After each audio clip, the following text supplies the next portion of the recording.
Friends பாருங்கள், நான் கேப்பை முடிச்சிட்டேன். பாருங்கள் எவ்வளோ அழகாக வந்திருக்கு பாருங்கள். இந்த கேப்பையும் முருங்கைக்கீரையும் வச்சு நம்ம அழகாக ஒரு அடை செஞ்சுட்டோம். நமக்கு உடம்புக்கு வலு கொடுக்கும். குழந்தைங்களுக்கு பெரியவங்களுக்குலாம் ரொம்ப நல்லது, சத்து. ஃப்ரெண்ட்ஸ், இன்றைக்கி நம்ம வந்து ஒரு சூப்பராக ஒரு அடை செய்ய போகிறோம். ரொம்ப சிம்பிளான அடை, ரொம்ப சிம்பிள். அதுக்கு என்ன தேவை அப்படின்னா கேப்பை. உங்களுக்கே தெரியும் கேப்பை வந்து உடம்புக்கு எவ்வளோ நல்லது அப்படின்ட்டு. ஸோ அந்த கேப்பையை வச்சு ஒரு சூப்பராக ஒரு அடை செய்யலாம். அதுக்கு வந்து கேப்பை தேவை, முழு கேப்பை. இதை நான் அரைக்கணும். இந்த அடைக்கு வந்து தேவையான சின்ன வெங்காயம் தான் நல்லாயிருக்கும். 2 பச்சை மிளகாய், முருங்கைக்கீரை ரொம்ப தேவை. அதனால முருங்கைக்கீரை பறிச்சுட்டு வந்துடுவோம்.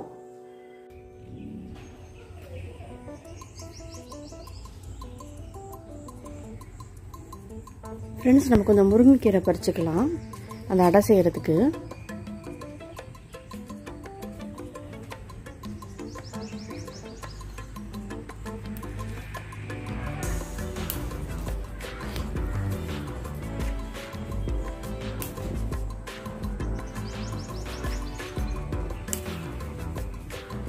பாருங்க, இவ்வளோ பறிச்சிருக்கேன். இவ்வளோ போதும் அடைக்கி.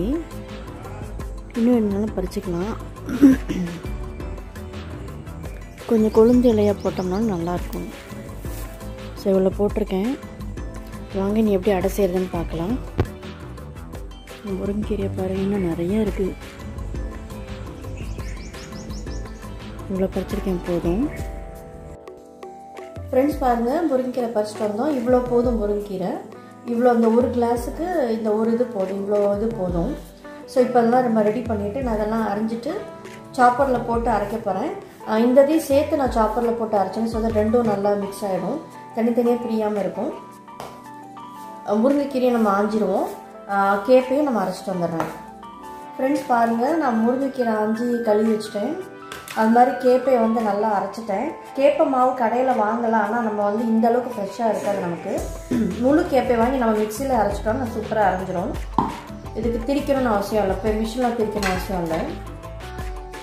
அடுத்து பாருங்கள், வெங்காயமும் பச்சை மிளகாயும் சேர்த்து சாப்பரில் போட்டு இது பண்ணிட்டேன்.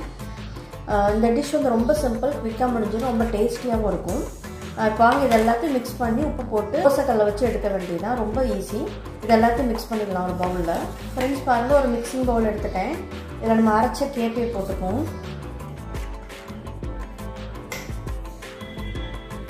அரைச்ச கேப்பை இந்த நம்ம வெங்காயம் எடுத்து அரைஞ்சி வச்சுருக்கோம், அதையும் போட்டுக்கணும்.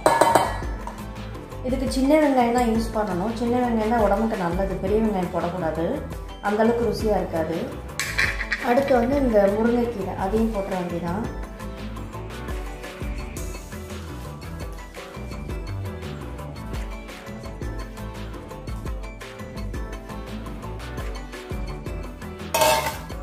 பாருங்க, முருங்கைக்கீரையும் போட்டாச்சு.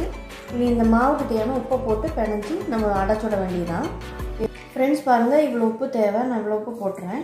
இப்போ இதுக்கு ஏற்ற மாதிரி தண்ணி ஊற்றி நம்ம பிணையணும்.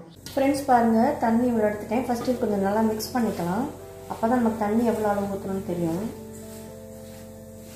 அதை மனமே ரொம்ப நல்லா இருக்குது. ஃப்ரெஷ்ஷாக அரைச்ச கேப்பை, ஃப்ரெஷ்ஷாக பறித்த நம்ம வீட்டு தோட்டத்தில் பறித்த முருங்கைக்கீரை, கேப்பையை முருங்கை சேர்த்தோம்னா அவ்வளோ சத்து. வாரத்தில் ஒரு நாளாவது இப்படி நம்ம சாப்பிட்டோம்னா உடம்புக்கு அவ்வளோ சத்து நமக்கு.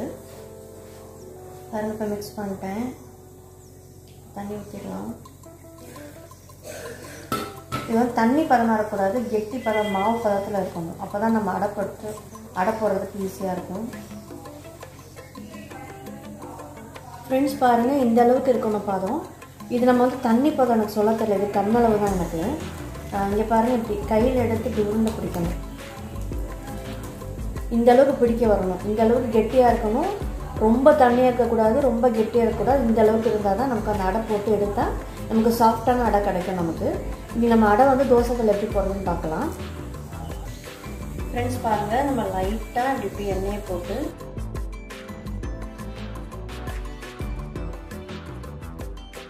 நான் ஸ்டவ் ஆன் பண்ணிட்டு கொஞ்சம் ஹீட் ஆகட்டும். ஹீட் ஆனதுக்கப்புறம் தான் நம்ம தண்ணியை தொட்டு இதை எடுத்து பால்ஸ் பண்ணி நம்ம வந்து ஃப்ளாட் ஆக்கி நம்ம அடை செய்யணும். அதுக்கு நம்ம கை நினச்சிட்டு இந்த மாவு எடுக்கணும்.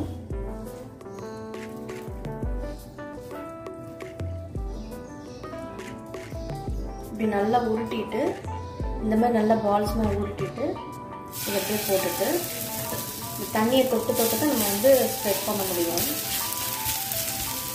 கொஞ்சம் தண்ணி தொட்டு தொட்டு தான் நம்ம ஸ்ப்ரெட் பண்ண முடியும்.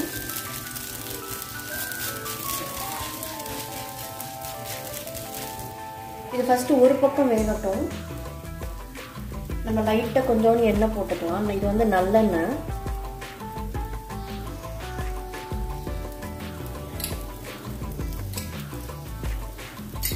ஃப்ரெண்ட்ஸ் பாருங்கள், நல்லா ஒரு பக்கம் வெந்துருச்சு. இதை நம்ம பார்த்து அந்த பக்கம் திருப்பிக்க வேண்டியதான். இது வந்து டக்குன்னு வெந்துடும். பாருங்கள் எவ்வளோ அழகாக வந்துச்சு பாருங்கள். இது மேலே கொஞ்சம் லைட்டாக நம்ம எண்ணெய் போய் தடவிக்கலாம். இந்த முருங்கைக்கீரைலாம் இருக்கிறதுனால ரொம்ப சத்து உடம்புக்கு. இது நல்லா வேக டைம் கொடுங்க.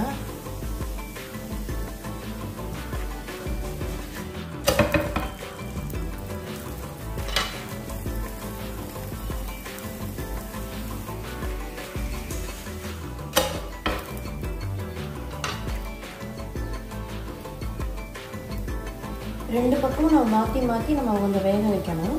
ஏன்னா எல்லாமே பச்சையாக தான் போட்டிருக்கேன். எதுவுமே நான் வறுக்கவே இல்லை, எல்லாமே பச்சையாக போட்டிருக்கேன். அதனால் வேக மட்டும் கொஞ்சம் டைம் கொடுங்க. ஏன்னா ராகிக்கு நல்லா வேகணும். அதுமாதிரி முருங்கைக்கீரையும் பச்சையாக தான் இருக்குது, முருங்கைக்கீரையும் நல்லா வேகணும்.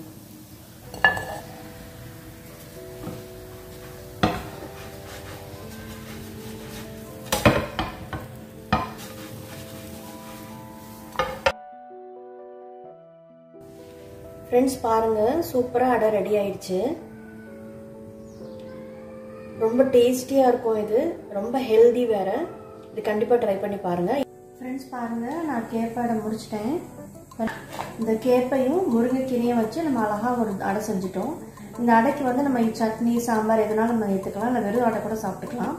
நல்லாயிருக்கும். குழந்தைங்களுக்கு பெரியவங்களுக்குலாம் ரொம்ப நல்லது, சத்து கொடுக்கும். சத்தான உணவு வந்து நீங்கள் வீட்டில் செஞ்சு சாப்பிட்டு பாருங்க.